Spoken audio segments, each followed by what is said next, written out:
오늘은 예수를 깊이 생각하라 이런 주제로 좀 말씀을 준비했습니다.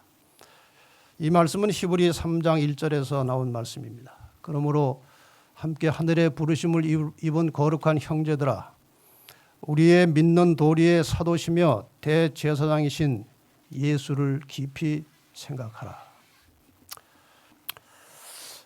이 말씀 속에는 매우 오묘하고 깊은 의미가 들어 있습니다. 오늘 저는 이어서 이 예수님과 관련해서 끊임없이 우리 속에서 일어나고 있는, 외부에서 닥쳐오고 있는 이 죄들을 어떻게 극복할 것인지 이 문제를 좀 말씀을 드리려고 합니다. 에베소 6장 12절에 보면은 우리의 씨름은 혈과 육에 대한 것이 아니요 정사와 권세와 이 어둠의 세상 주관자들과 하늘에 있는 악의 영들에게, 이 하늘에 있다는 말은 그 위치를 말하는 것이 아니고 영적인 존재를 말하는 것입니다. 영적인 존재들, 악의 영들과 우리는 지금 싸우고 있다는 뜻입니다. 이 어두운 죄악 세상에서 죄인이 그리스도인이 되는 순간부터 하나님의 자녀들은 이 죄를 대적하여 싸울 수밖에 없습니다. 이 싸움터에서는 외부로부터 닥쳐오는 죄보다 더 무서운 것이 있는데 그것이 내부에서 속에서 일어나고 있는 죄입니다. 뭘 마시고 저렇게 누워 있습니까? 술을 마신 거예요. 술을. 이 사람은 산에 가서 명상하고 기도하러 간 사람이에요. 그런데 산에 가서 명상하고 기도하러 갔는데 갑자기 속에서 안 좋은 생각이 떠오르는 거예요. 아, 그 인간 원수를 어떻게 갚을까? 너무나 억울하다. 이런 생각이 떠오른 거예요. 나보다 실력도 없는 것이 왜 나보다 먼저 승진했지? 이런 생각이 들어오는 거예요. 여러분, 저 술 먹고 쓰러지는 사람하고 명상 기도하러 가서 저 생각하는 사람하고 누가 더 악합니까? 누가 더 악합니까? 우리가 함부로 판단할 수는 없어요. 그러나 술주정꾼은 사람들에게 멸시를 받고 그 죄 때문에 그는 천국에서 죄될 것이라는 말을 듣는다. 동시에 교만과 이기심과 탐욕은 오히려 아무 책망도 받지 않고 지나쳐 버려지는 경우가 흔히 있다. 그러나 이런 죄들, 이 교만과 이기심과 탐욕은 오히려 하나님의 특히 미워하시는 바니 대개 이런 죄는 하나님의 인자하신 품성과 반대될 뿐 아니라 타락하지 않은 우주의 분위기, 즉 사욕 없는 사랑과도 조화되지 않기 때문이다. 자, 저렇게 겉으로 보여지는 죄된 행위 모습이 있지만 그보다 더 무서운 것이 이 속에서 일어나고 있는 죄들이에요. 이걸 과연 어떻게 해결할 것이냐 하는 거예요. 이런 죄들을 어떻게 극복할 수 있을 것이냐 하는 거예요. 제가 꽤 오래전에 이 구원이란 무엇인가에 관련해서 도표를 하나 소개해드린 적이 있는데 다시 한번 여기서 이제 필요성이 있기 때문에 반복하겠습니다. 구원이라는 것은 믿음으로 얻는 것입니다. 내 말을 듣고 나 보내신 이를 믿는 자는 영생을 얻었고 심판에 이르지 아니하나니 사망에서 생명으로 옮겼느니라. 구원 얻었습니까? 믿음으로 구원 받았습니다. 이것을 우리는 칭의라고 말합니다. 고린도전서 15장 51절에 보라 내가 너에게 비밀을 말하노니 우리가 다 잠잘 것이 아니요 마지막 나팔에 순식간에 홀연히 다 변화할 것이다. 이것은 예수께서 재림하실 때 우리가 하나님을 대면하여 영원히 살 수 있는 모습으로 완전히 변화되는 것입니다. 이것을 우리는 영화라고 합니다. 영광스러운 변화예요. 이것은 다 순간의 일입니다. 칭의나 영화는 순간의 일이에요. 이 사이를 뭐라고 합니까? 빌립보 2장 12절에 보면 항상 복종하여 두렵고 떨림으로 너희 구원을 이루라 그랬어요. 받은 구원을 이루라. 베드로전서 2장 2절에는 너희로 구원에 이르도록 잘하게 하려 함이라 그랬어요. 구원 받았는데 구원에 이르도록 잘하게 한다는 말씀은 또 무엇입니까? 우리는 이 두 사이, 칭의와 영화 사이를 성화라고 말합니다. 성화. 칭의는 이미 얻은 구원으로서 시제로 말하면 과거 완료된 것입니다. 이미 얻어진 것입니다. 그리고 영화라고 하는 것은 장차 예수님의 재림과 함께 이루어질 구원이에요. 이건 미래에 완료될 것입니다. 이 이미 얻은 구원과 이루어질 구원 사이를 우리는 이루어가는 구원이라고 말하는 것입니다. 이건 현재 진행형입니다. 너희로 구원에 이르도록 자라게 하려 함이라. 이것이 이 중간 과정을 말하는 것입니다. 그런데 이 성화의 과정을 우리가 면밀히 보면 이것은 죄와 싸워서 이기는 경험 속에서 이루어지는 거예요. 죄와 싸워서 이겨야 하는 것입니다. 이 과정 속에서. 왜 죄와 싸워야 합니까? 아까 말씀드린 대로 인간 속에 죄가 남아있는 것입니다. 인간의 본성이 무엇입니까? 사람들이 왜 마음을 저렇게 그렸는지 저는 잘 모르겠습니다만 어쨌든 저게 마음이에요. 마음. 내가 죄악 중에 출생했다고 그랬습니다. 모친이 죄 중에 나를 잉태했다. 시편 58편 3절에는 악인은 모태에서부터 멀어졌으며 나면서부터 곁길로 나가 거짓을 말한다고 그랬습니다. 나면서부터. 전도서 7장 20절에는 선을 행하고 죄를 범치 아니하는 의인은 세상에 아주 전혀 없다고 말씀하셨습니다. 로마서 3장 23절은 모든 사람이 죄를 범하였음에 하나님의 영광에 이르지 못한다고 말씀하십니다. 이렇게 인간 속에는 식욕, 정욕, 물욕, 이기심, 명예욕, 교만 이런 것들이 작동을 하고 있는 거예요. 끊임없이 작동을 하고 있습니다. 여기에 또 하나님께서 주신 선한 마음도 있습니다. 영혼을 사모하는 마음, 진리를 추구하고 선을 하고 싶고 아름다움을 보고 싶은 이런 진선미의 욕망과 함께 영혼을 사모하는 마음이 뒤섞여 있는 거예요. 이것이 인간의 상태입니다.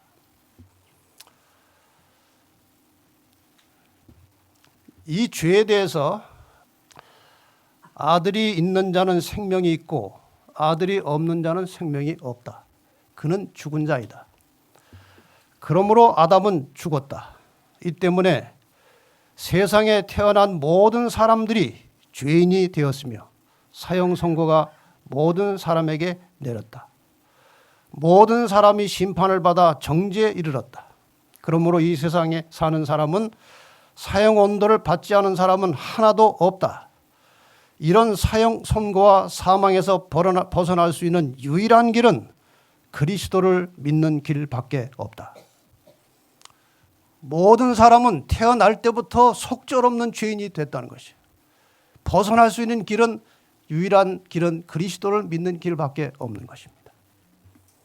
죄인 속에 저러한 악한 기질들이 있어요. 그런데 우리가 예수 그리스도의 십자가를 통해서 믿음으로 구원을 받게 됩니다. 의인이 되는 것입니다. 칭의라는 것은 죄인이 의인으로 선언받는 거예요. 의인이 되면 어떻게 되는가? 옛날에 가지고 있던 육적인 자아가 남아있는 것입니다. 그리고 또 다른 하나의 자아가 영적 자아가 생긴 것입니다. 초기에는 육적인 자아가 훨씬 강합니다.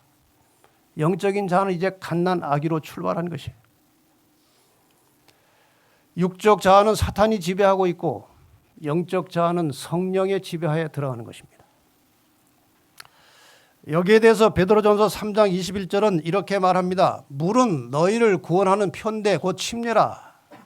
그런데 그 침례가 육체의 더러운 것을 제하여 버림이 아니오 오직 선한 양심이 하나님을 향하여 찾아가는 것이라 그랬어요. 침례를 받았지만 육적 자아, 육체의 더러운 것이 다 없어지는 것이 아니고 이 속에 들어온 선한 양심이 살아나면서 이것이 하나님을 향해서 찾아간다는 거예요.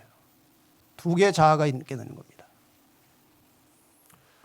그래서 이 과정 속에서 구원받은 성도들은 이 속에 여전히 남아있는 육적인 자아, 그리고 새로 들어온 영적 자아가 이 투쟁하는 과정 속에서 이 죄를 만들어내는 육적 자아를 약화시키고 죄를 이기게 하는 영적 자아를 강화시키는 이 과정을 우리는 성화라고 하는 것입니다. 이렇게 해서 사람이 변화가 서서히 일어나는 것이에요. 이것을 성경은 변화되는 과정, 혹은 신학적으로는 성화라고 표현하는 것입니다.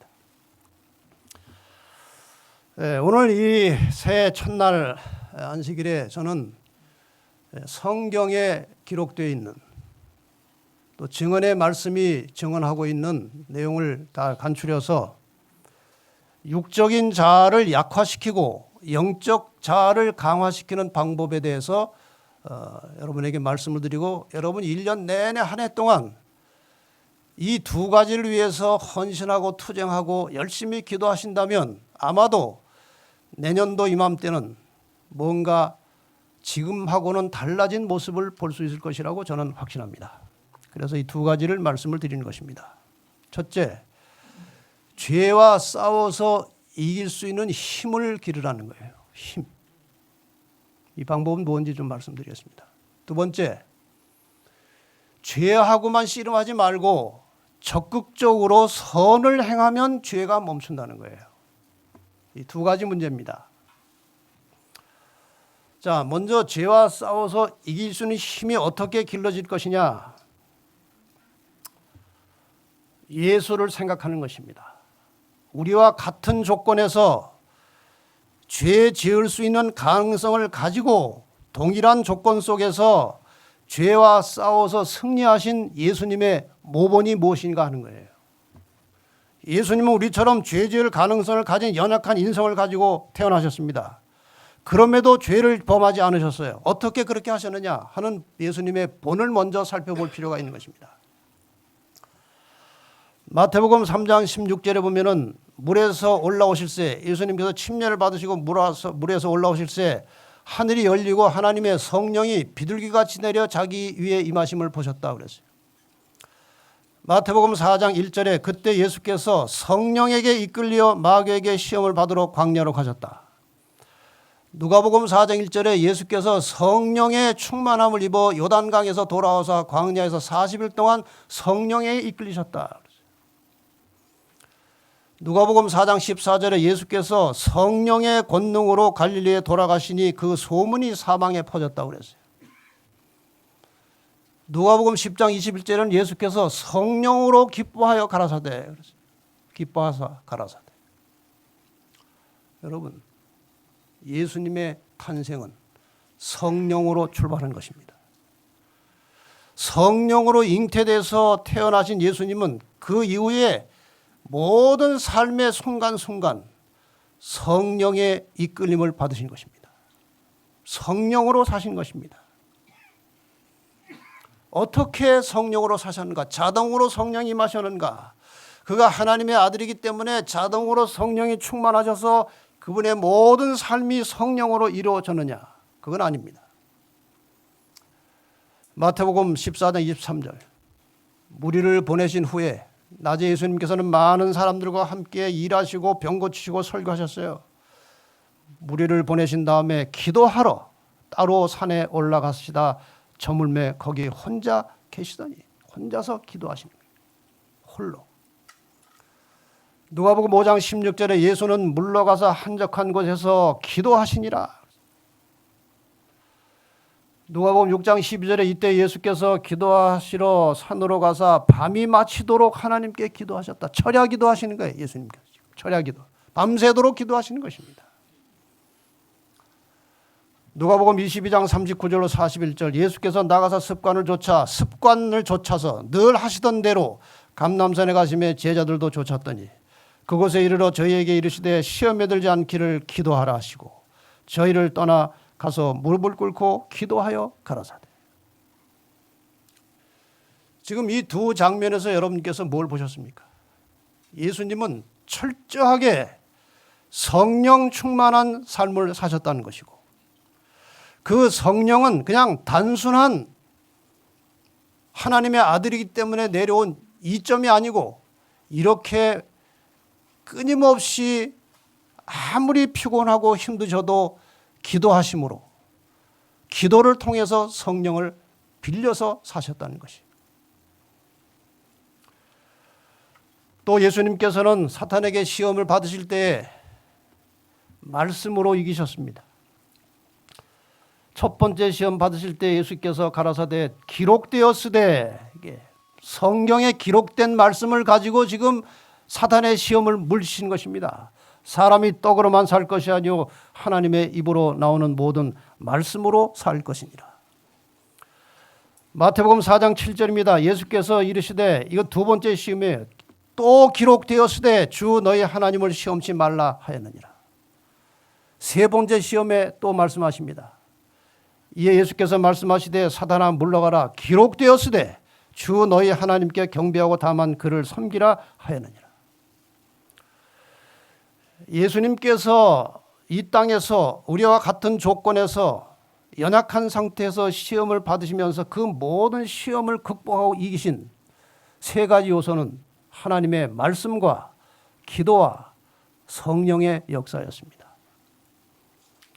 이 세 가지를 통해서 예수님은 연약한 인간성을 가지고 그러나 죄를 극복하시고 죄 없이 한평생을 사실 수 있었던 것입니다. 말씀과 기도와 성령의 역사를 통해서 죄를 이기셨어요.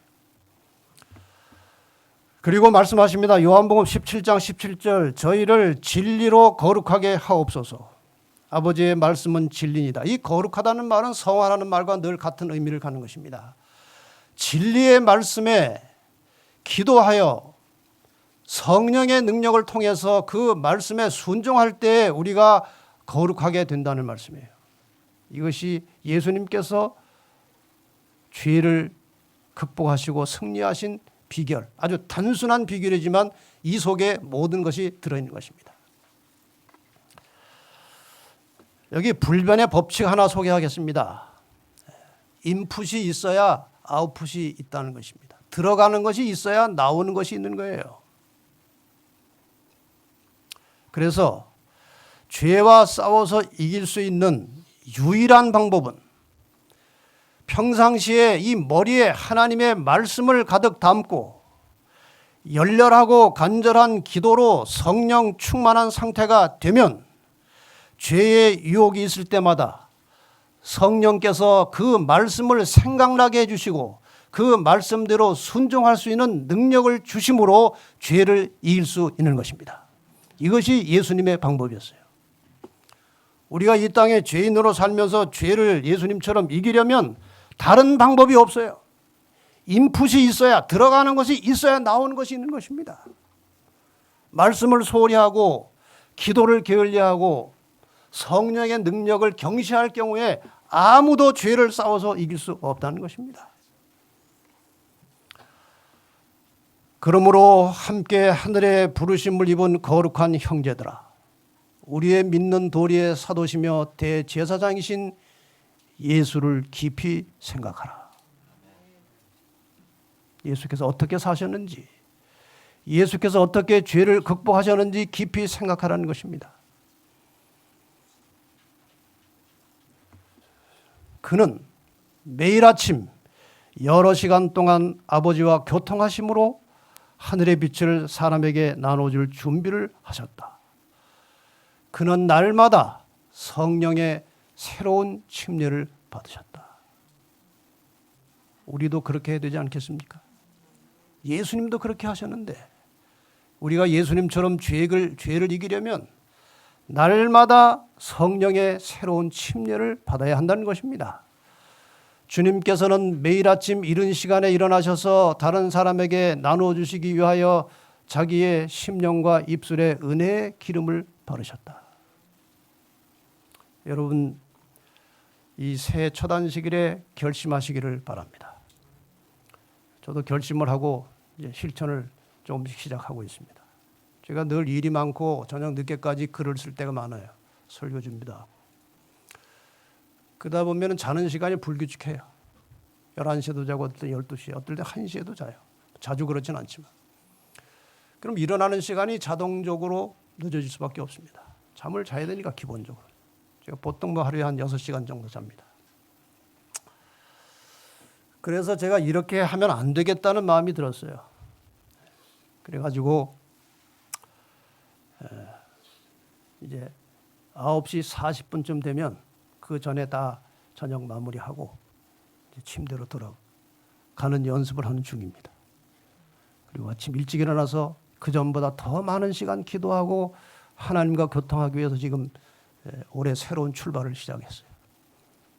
여러분, 아침에 긴 시간 하나님과 긴밀하게 교제하는 시간을 놓치면 하루 종일 분주하게 살면서 아무것도 못합니다. 영적으로 성장할 수가 없어요.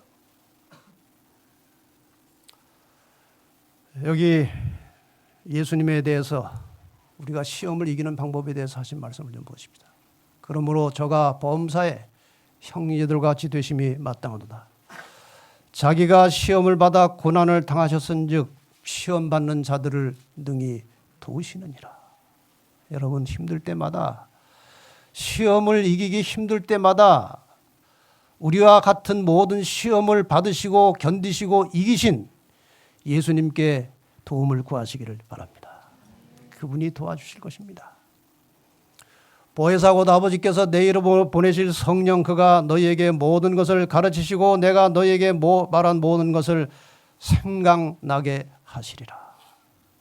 누가? 성령께서.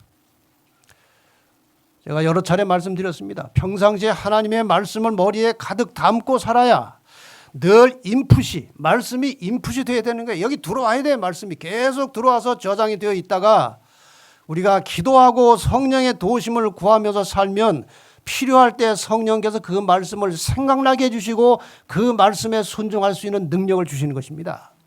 이것이 ABC예요. 이것이 기본이에요. 그 다음에 만일 우리가 우리 죄를 자백하면 저는 미쁘시고 의로우사 우리 죄를 사하시며 모든 불의에서 우리를 깨끗게 하실 것이요. 그러니까 예수 믿고 구원받은 다음에 우리가 죄를 해결하는 방법은 넉넉하게 준비되어 있어요. 죄를 이길 수 있도록 주님이 도와주시고 성령께서 함께 하시겠다고 그랬어요. 죄를 이길 수 있도록. 그런데 인간이라 연약해서 질 때가 있어요. 죄를 지을 때가 있어요. 때로는 알면서도 죄를 지을 때가 있어요. 이거 죄인데 하면서도. 그 죄는 용서가 보장되어 있어요. 너희가 그 죄를 지을 것이다. 그러면 자백하라는 거예요.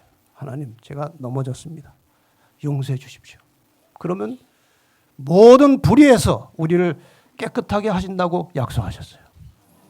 해결 방법이 다 있는 것입니다. 죄를 안 짓도록 도와주시다가 죄를 지어도 용서하실 수 있는 방법까지 다 준비되어 있어요. 그러므로 우리는 하루하루 깨끗하게 죄를 해결하고 살 수 있는 방법이 있는 것입니다. 여러분, 올 한 해 동안에는 절대로 죄를 품고 잠자리에 들지 마시길 바랍니다. 늘 죄를 깨끗하게 해결하고 죄를 이기든지 지은 죄를 자백해서 깨끗함을 받고 하루하루 살아가는 진실한 성도들이 되시기를 바랍니다. 정리하면 죄를 이길 수 있는 방법은 성령께서 도와주시거나 실수했을 때 자백하면 용서하시는 것입니다. 여기 기도에 대한 한 짤막한 대화가 있습니다. 책에서 본 이야기. 집사님은 기도 생활 어떻게 하십니까? 저는 하루 종일 기도하는 마음으로 삽니다. 훌륭합니까? 장로님은 기도 생활 어떻게 하시나요? 저는 하루 3번 정한 시간에 기도하고 나머지 시간은 늘 기도하는 마음으로 살아갑니다. 이게 기도 생활의 정답이에요. 이게 기도 생활의 정답입니다. 다니엘이 다른 신에게 기도하면 사자굴에 집어넣어서 죽인다고 하는 그 조서에 왕의 도장이 찍힌 것을 알고도 자기 집에 돌아가서는 전에 행하던 대로 하루 3번씩 무릎을 꿇고 기도하며 하나님께 감사했더라. 하루 3번 정한 시간에 기도하는 것이에요. 다윗도 이렇게 말합니다. 시편 55편 17절에 저녁과 아침과 정오에 내가 근심하여 탄식하리니 여호와께서 내 소리를 들으시리로다. 하루 3번 기도하는 장면이에요. 여러분이 사도행전에 보면 제9시 기도 시간에 베드로와 요한이 성전에 기도하러 올라가는 장면을 보십니다. 사도행전 10장 9절에 보면 베드로가 기도하려고 지붕에 올라간 시간은 제6시더라. 이렇게 6시, 9시 이런 기도하는 시간이 나와요. 이게 무슨 시간인지 아십니까? 경건한 유대인이 하루 3번, 제3시 오전 9시에, 제6시 정오에, 제9시 오후 3시에 정기적으로 경건한 유대인들이 기도하는 것이에요. 이것이 성경이 우리에게 가르쳐 주는 기도법입니다. 하루 3번 정한 시간에 기도하고 나머지 시간을 기도하는 마음으로 살 때 성령께서 우리와 함께 하셔서 죄를 이기고 죄를 극복하고 승리할 수 있는 힘과 능력을 우리에게 날마다 새롭게 제공해 주시는 것입니다. 자, 여러분 이 연상결합법칙이라는 말을 들어보셨습니까? 저는 학교 다닐 때 이걸 사용해서 암기를 많이 했어요. 참 하나님 재미있는 분이에요. 민수기 15장에 보면 쉬운 성경 번역이 이렇게 되어 있어요. 하도 이스라엘 백성들이 하나님 말씀 잊어버리고 잘 안 지키니까 이런 방법을 하라고 그랬어요. 이스라엘 백성에게 전하여라. 너희의 옷자락 끝에 술을 만들어 달아라. 이 놀이개 같은 거예요. 술 만들어 달아라. 그리고 그 술에 파란 실을 달아라. 지금부터 대대로 그렇게 하여라. 그렇게 술을 만들고 달고 있으면 손을 움직이면서 그 술이 흔들리는 것을 볼 때마다 너희 몸이 원하는 것과 너희 눈이 바라는 것을 하지 않고 여호와의 명령을 기억하고 지킬 수 있게 될 것이다. 이게 연상결합법칙이에요. 이 소매 끝에다가 이렇게 놀이개 같은 거 파란 거 하나 달고 이렇게 다니다 이거만 보면은 아이고 하나님 말씀대로 살아야지. 그걸 기억하라는 거예요. 자꾸 잊어버리지 말고.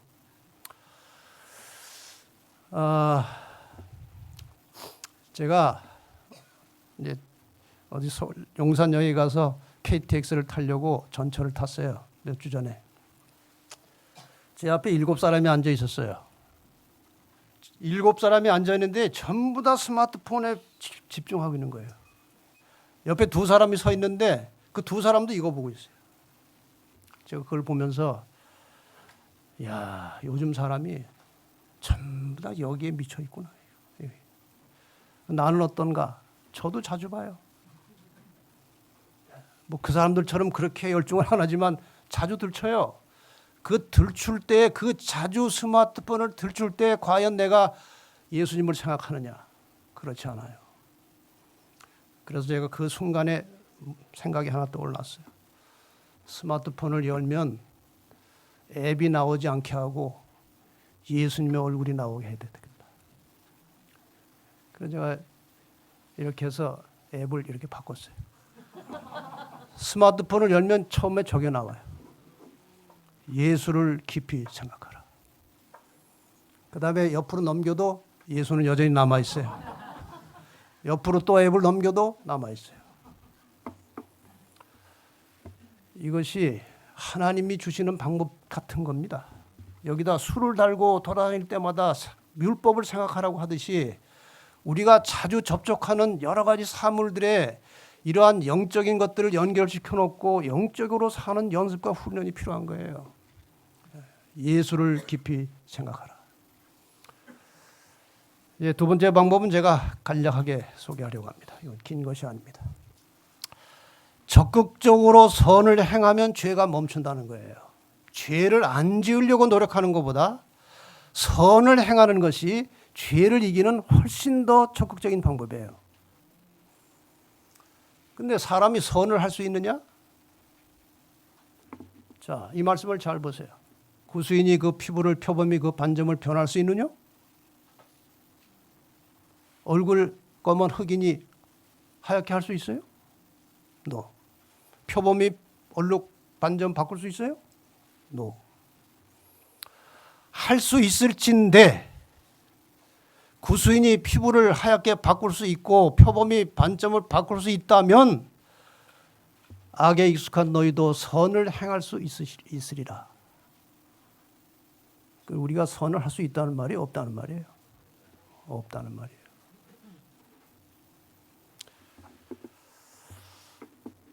한 관원이 예수님께 왔습니다. 선한 선생님이여 내가 무엇을 하여 영생을 얻으리까? 예수께서 이르시되 내가 어찌하여 나를 선하다 일컫느냐? 하나님 한 분 외에는 선한 이가 없느니라 그랬어요. 선은 그분에게만 있는 거예요. 우리가 그럼 어떻게 선을 할 수 있느냐 하는 것입니다.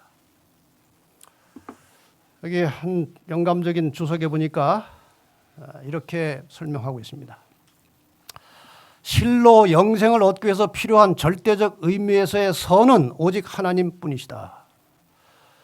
예수께서는 선한 일을 묻는 그 청년에게 하나님만이 그리고 하나님의 일만이 유일하게 선한 것임을 지적함으로써 인간은 그 누구도 하나님 앞에서 선을 행할 수 없고 자신을 선하다고 말할 수 없음도 가르치셨다. 오직 하나님만 선이에요. 인간은 선이 아니 악이에요.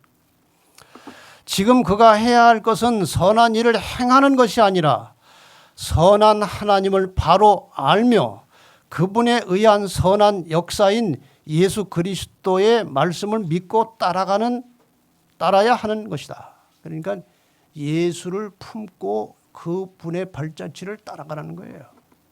선을 행하는 것이 아니고 선을 품으라는 거예요.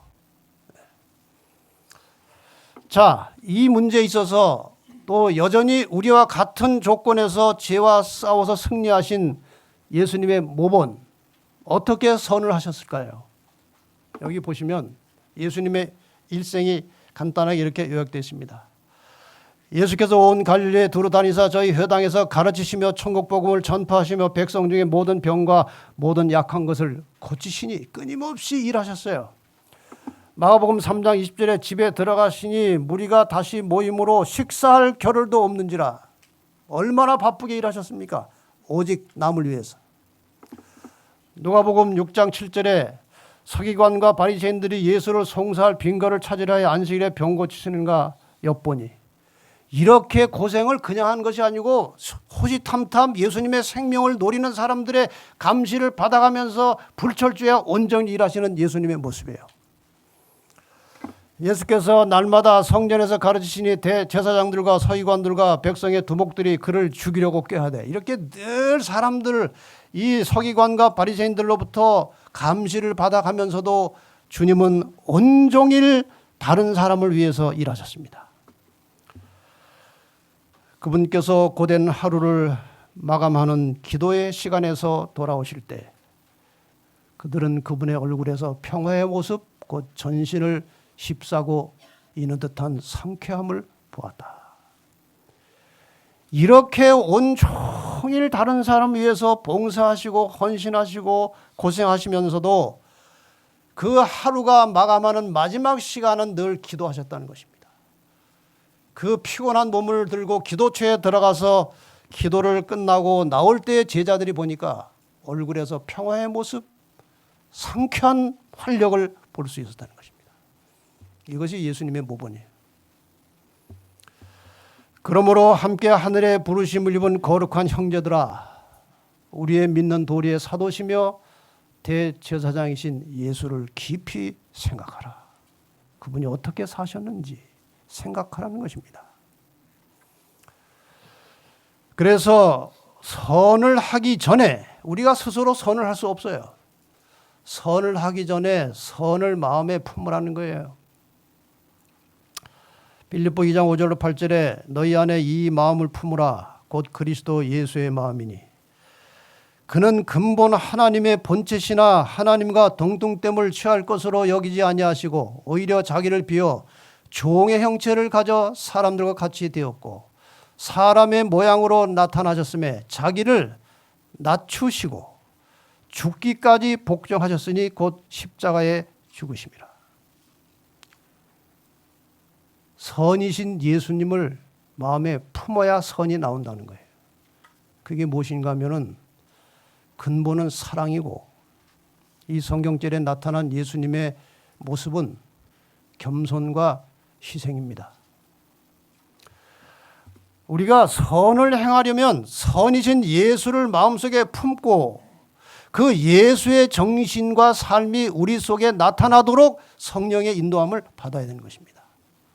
사랑의 동기를 가지고 겸손하고 희생하며 남을 위해서 사는 거예요. 이것이 예수님 보이신 모본입니다. 또한 이것은 우주 만물의 생명이 돌아가는 원리예요. 이것이 만물이 생명이 유지되고 보존되는 원리가 이 속에 들어있는 것입니다. 예수의 마음, 우리 구주의 기쁨은 타락한 인류를 향상시켜서 구원하시는 데 있었다. 그는 이 기쁨을 인하여 자기의 생명을 아끼지 아니하시고 십자가의 고난을 참으사 부끄러움을 개의치 아니하셨다. 이와 같이 천사들도 항상 남의 행복을 위한 일에 종사하고 있다. 이것이 저들의 기쁨이다. 그리스도의 자아희생적 사랑의 정신은 온 하늘에 충만한 정신이니 그것이 곧 하늘의 행복의 요소이다. 여러분, 이것이 예수의 마음이에요. 이것이 자기가 희생해서 사람들이 행복해하고 사람들이 기뻐하면 그것을 통해서 예수님이 기뻐하시는 거예요. 이거 예수의 마음이 이것이 선이라는 거예요. 천사들도 그렇게 다 살고 있어요. 우주 만물이 그렇게 돌아가고 있습니다. 이 정신은 그리스도를 따르는 자들이 가져야 할 정신이요. 또 이 일은 그들이 하여야 할 일이다. 예수님의 정신, 선. 천사들이 했던 그 정신과 선. 이것을 우리도 가져야 한다는 것입니다. 자, 자기가 예수를 품고 있는지 선을 품고 있는지 아닌지 한번 잠깐 점검하고 말씀을 마무리하겠습니다. 자기의 희생과 헌신과 봉사를 통해서 다른 사람이 유익을 얻으면 마음이 매우 기쁘다. 남을 위하여 자기를 희생하는 것이 당연한 것처럼 생각될 뿐만 아니라 그러한 기회를 찾으며 산다. 이것이 예수를 마음에 품은 사람의 생활이에요. 자신이 소유한 것을 늘 남에게 나누어주며 베풀고 싶은 마음이 있고 항상 모든 사람이 좋다. 자신의 그러한 삶을 통해서 다른 사람이 예수를 믿고 구원을 얻으면 그것이 최고의 행복이다. 자, 예수를 품은 사람의 생활에 나타나는 열매와 결실이 저런 거라는 거예요. 항상 예수님처럼 살고 싶은 마음의 소원이 있다. 예수님의 말씀을 보고 듣고 예수님께 기도하는 시간이 가장 즐겁고 행복한 시간이다. 예수님에 대하여, 진리에 대하여 다른 사람들에게 이야기하고 그분을 소개해주고 싶은 마음, 진리를 전하고 싶은 마음을 품고 산다. 삶의 순간순간 걸음마다 주님을 깊이 생각하면서 그분과 동행하는 삶을 살아간다. 이것이 우리가 선을 하려 하지 않고 선이신 예수를 마음에 품고 사는 사람들의 열매라는 것입니다. 이렇게 사는 사람이 이런 사람이라고 예수님께서 말씀을 통해서 가르쳐 주십니다. 평강의 하나님이 친히 너희로 온전히 거룩하게 하시고 또 너희 온 영과 혼과 몸이 우리 주 예수 그리스도에 강림하실 때에 흠 없게 보존되기를 원하노라. 죄 없는 상태로 있으라는 거예요. 죄 없는 상태로. 히브리 9장 28절에 같은 말씀이 나옵니다. 이와 같이 그리스도도 많은 사람의 죄를 담당하시려고 단번에 들이신 바 되셨고 구원에 이르게 하기 위하여 죄와 상관없이 자기를 바라는 자들에게 두 번째 나타나시리라. 죄와 상관없이 재림을 기다리라는 말씀이 무슨 뜻입니까? 죄를 이기든지 죄를 용서받든지 날마다 그렇게 살라는 거예요. 그런 상태로 재림을 기다리라는 거예요. 요한일서 3장에도 같은 말씀이 나옵니다. 그가 나타내심이 되면 재림하시면 우리가 그와 같을 줄 아는 것은 그의 계신 그대로 볼 것을 인함이니 주를 향하여 이 소망 재림의 소망을 가진 자마다 그의 깨끗하심과 같이 자기를 깨끗하게 하느니라. 여러분 이 세 성경절을 잘 보시고 재림의 소망을 가졌다면 늘 죄를 이기든지 죄를 자백하여 씻음을 받든지 항상 죄 없는 상태로 사시기를 간절히 바랍니다. 이것이 주님께서 원하시는 거예요. 자, 이제 마무리를 해보십시다. 구원받은 이후에 성화를 경험하는 사람의 상태를 정리하고 마치려고 합니다. 이 육적인 자를 극복하고 죄에서 승리한 자들의 죄의 경향을 이 속에서 자꾸 죄를 일으켜내는 죄의 경향을 완전히 제거하는 것을 도말이라고 합니다. 도말. 성서 제도에서 이것을 도말이라고 하는 거예요. 저 육적인 자조차도 없애버리는 것입니다. 자, 저 심판대에 보면 항상 두렵고 떨리는데 여러분 그림을 잘 보시면 두려울 일이 아니고 저 심판받는 자 옆에 누가 계십니까? 예수님이 계셔서 이 사람이 사탄이 고소하는 그런 죄에 벌써 다 해결했고 내가 다시 이미 씻었다는 것을 예수님이 변호하시는 거예요. 이게 심판이에요. 그래서 구원을 확정짓는 것입니다.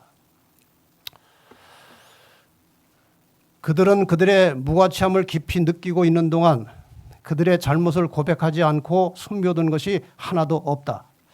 그들의 죄는 이미 심판장에서 어떻게 됐다고요? 도말되었다. 그들은 그 죄들을 다시 생각해낼 수 없다. 왜 생각해낼 수 없어요?